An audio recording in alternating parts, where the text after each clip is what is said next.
In this episode of the Bannerlord Perks Guide, we will look at the Steward skill perks. By the end of this video, you will have a complete understanding of what each one does and which to pick based on your specific needs. I release 2 to 3 Bannerlord videos per week, so consider subscribing if you want to see more. Timestamps are in the description, and let's get started.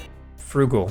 Starting off strong, this perk reduces wages by 5%, which we can see through testing is accurate. The secondary perk reduces recruitment costs by 15%. We ended up seeing a 20% discount in testing, but it may be due to the stacking effect with Sturge's cultural bonus that reduces infantry cost.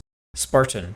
This perk reduces food consumption by 10% each day, which we can see through testing was exactly 10%. The secondary perk removes the -2 morale penalty from having only one type of food. Before we get into the pick, let's look at what food reduction bonuses do to XP gain. We start with a couple hundred troops and 9 different food types, then measure the XP gain for one day. As you can see, without the perk, we gain 2356 XP, and with the -10% food perk, it reduces to 2118. Even worse, we can see the base XP for our main level is also reduced. With that being said, I take Frugal 100% of the time. If you're playing a campaign when you don't care about Steward XP, then Spartan is okay, but I still prefer Frugal.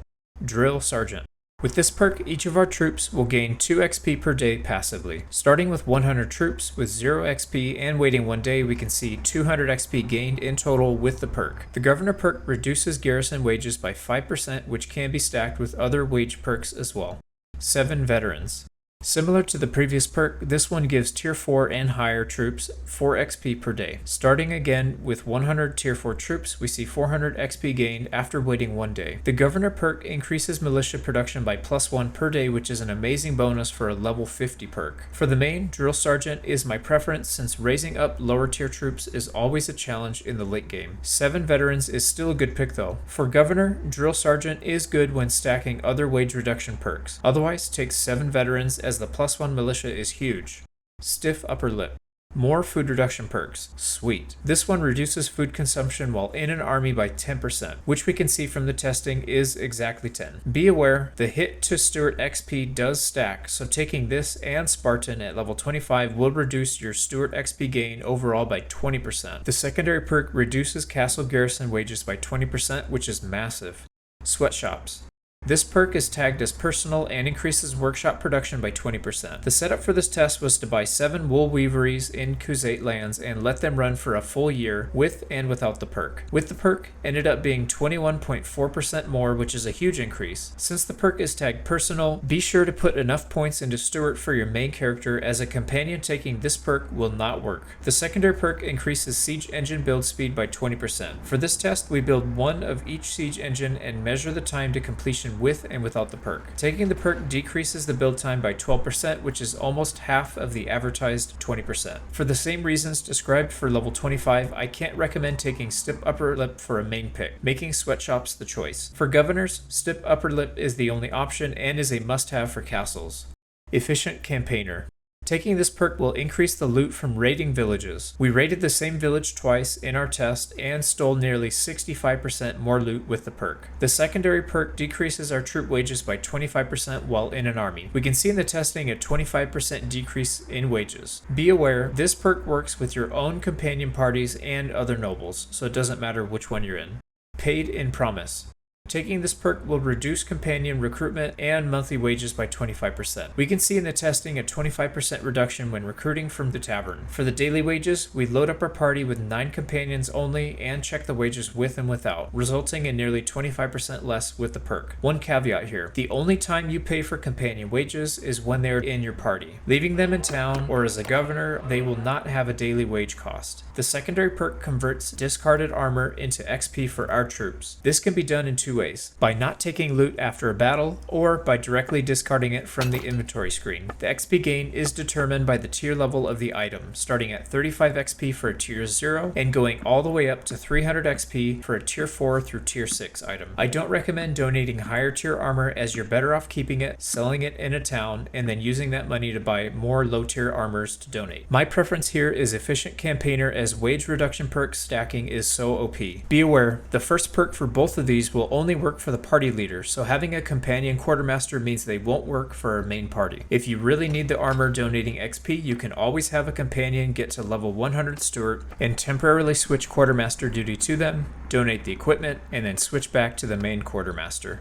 Giving Hands. Similar to the previous perk, this one grants XP for donating weapons. We can see in the testing the exact same XP gain for each tier level. The Governor perk grants a 10% bonus to tariffs for towns, which is mostly useless. Logistician.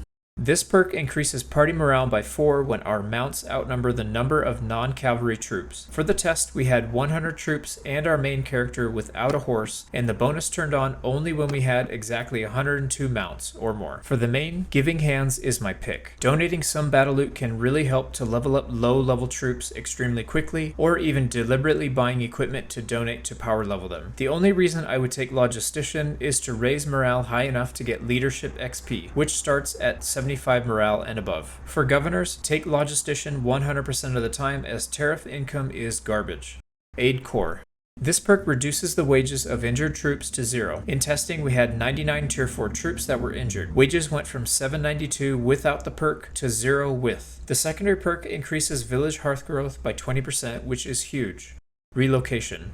In theory, this perk would increase the influence gained from donating troops to friendly fiefs by 25%. In reality, it doesn't actually work. I tried many different scenarios from donating to towns and castles, donating as a mercenary or vassal, donating all tiers of troops, and even donating prisoners, but nothing was increasing the influence yield. Let me know in the comments if you know how to get this one to work. The secondary perk is for governors and increases the effectiveness of putting money in reserves and boosting construction. The main pick here will depend. If you plan on stacking wage reduction perks to eventually earn an income, then Aid Corps will actually hurt your results. If you're earning 5 dinar per troop, then each injured troop will reduce that to 0 until they recover. If this is the case, Relocation is the pick. Otherwise, Aid Corps can help you save a few dinars. For governor, both picks are amazing, and I would try to have 2 companions, one with each. If you can only pick one, then Aid Corps for hearth growth is my preference. Gourmet.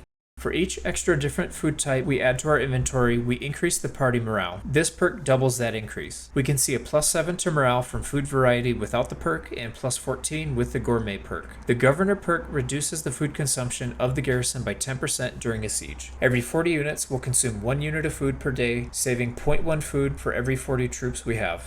Sound Reserves.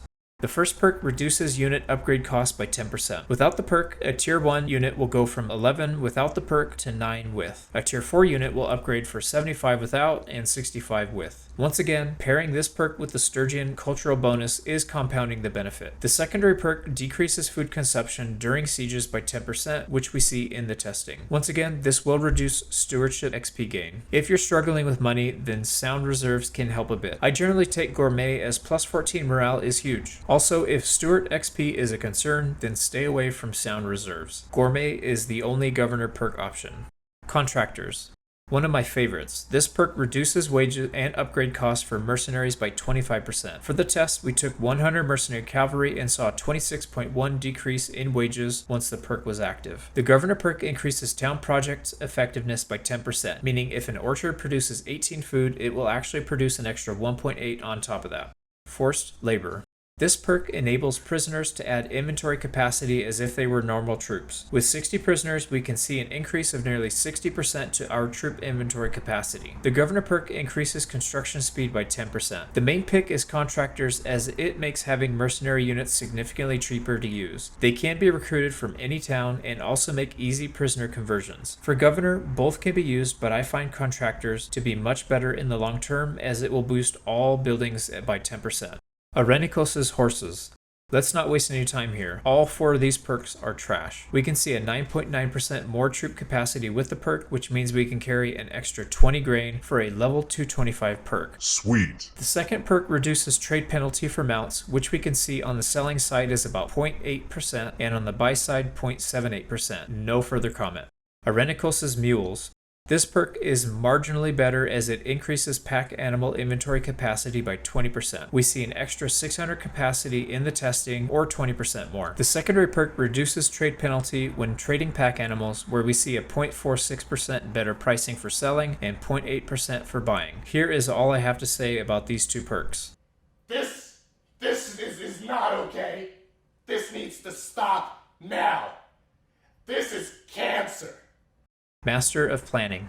While we are sieging a fief down, this perk reduces food consumption by 40%. We see in the testing exactly 40% food offset with the perk. This reduces Steward XP as well by 40%. The Governor perk increases continuous projects effectiveness by 20%, which are the daily defaults. It's actually pretty good. Master of Warcraft. Again, while sieging down a fief, this perk will reduce our troops' wages by 25%. We see exactly 25% less wages once we take the perk with this 1,000 unit party. The Governor perk reduces food consumption caused by prosperity by 5%, which can really make a difference for late game towns. I know I repeat myself a lot here, but I can't recommend taking food reduction perks unless you don't care about leveling Steward skill. Master of Warcraft is the pick for the main. The Governor perk is tough as they're both good, but having Warcraft is better for late game, and Master Planning helps a lot more in the middle game. Price of Loyalty. Now for one of the best perks in the game. This perk reduces food consumption, decreases troop wages, and morale loss with each level above 200. We can see in testing at level 330, the food consumption reduces by 65%, as well as the wages, taking this party from 4,800 down to 1,680. The Governor perk is also amazing, as I showed it in the recent fief guide where the income was nearly doubled with this perk and a couple others. I recommend getting to 330 with this perk whenever possible. We are nearing the end of the video, which means it's time for the bonus. There are several amazing perks in the Steward skill tree, but the real power comes when we stack similar types of perks together. First, we will look at food consumption reduction, since I was curious what would happen if it went negative. Here are all of the non-governor food reduction perks that we can take. We start our testing at level 330 Steward and taking only Steward perks. We can achieve a +5 food per day if everything is active. Adding in Spartan from athletics, we can increase it even more to +8. Then finally, we add in the level 50 roguery perk and see our food surplus cut in half, meaning the perk is programmed differently than the others. Instead of adding a +50% line item, it reduces the base amount, meaning all other perks are reduced by 50% as well. Unfortunately, we don't actually gain food with all of these perks, as we can see here. The food quantity stays the same after several days of waiting. One final note, Steward XP is impossible to gain with all these perks, but main level XP is still earned, although at a much slower rate. Next, let's look at what the theoretical max party size is if we have all of the perks and skills leveled to max. Here are all available party size perks, with a large portion coming from leadership and one from each of several other skills. Leader of the Masses is an interesting one as it increases with each town we own. It's not unreasonable to own 7 towns in the late game, so we will test with this number. Being the king and having these two policies increase the party size by 100 if we are at least clan tier 5. Finally, if we are at clan tier 6, then we gain plus 150 troops for our main party and plus 90 for companion parties. With 7 towns, we can field up to 547 troops in our main party and 225 in our companion parties, which is a huge number. Next is a very useful collection of perks that increases passive XP gain for our troops. There are tons of perks that grant XP to all troops and a few that are specific to infantry or archers. For our testing, we start with 400 recruits and wait in town until our troops upgrade. After waiting a single day, 26 troops are ready to upgrade to tier 2, which means we earned over 7,800 XP. One day later, we are up to 53 upgrades. A few days more and we have nearly the whole stack ready to upgrade and split them up evenly. It took just over 2 years to upgrade all foot troops to tier 5 and a handful of cavalry. It's certainly not the fastest way to level up troops, but it's the least painful. Finally, let's look at the wage reduction perks closely so we can understand exactly how they work when we combine them together. We start out with 300 fee and champions, which cost 5,100 per day to upkeep without the perks active. Once we fill out the Steward perks, are in an army, and sieging a fief down, we can reduce the wages into negative territory and earn just over 1,000 dinars per day. However, when we take the crossbow perk that reduces wages by 50%, it actually reduces our income by 50%. It's taking the net number and cutting it in half, regardless of it being a positive or negative number. Be aware, this perk also reduces the effectiveness of other wage reduction perks, even if we aren't in the negative territory. Next, let's test with 300 forest bandits. With no perks, we spend 1,500 dinars per day on this party. Taking only Steward perks, we see a negative 298 per day, giving us an income. Taking the roguery perk for bandit wage reduction lowers our income by 20%, which is the same issue we had with the crossbow perk. Now for my favorite, mercenaries. We take 300 merc cavalry, which costs 3,600 per day with no perks, but can earn over 2,500 per day with the perks active, including the trade perk for 25% merc wage reduction. However, if we instead take the wage reduction while waiting in town, the number would reduce to 720 per day while not in a town, and again 720 while waiting in a town. But if you look a little closer, you'll see one of the strangest cases of Tailworld's math I've ever come across to date. The total expenses actually cut in half on the profit and loss statement on the right. It doesn't correctly calculate it on the screen, but it does indeed reduce our income by 50%, which is a real shame. Don't forget to hit the like button before you go, and consider subscribing if you want to see more Bannerlord content. Thanks for watching, and I'll see you on the next one.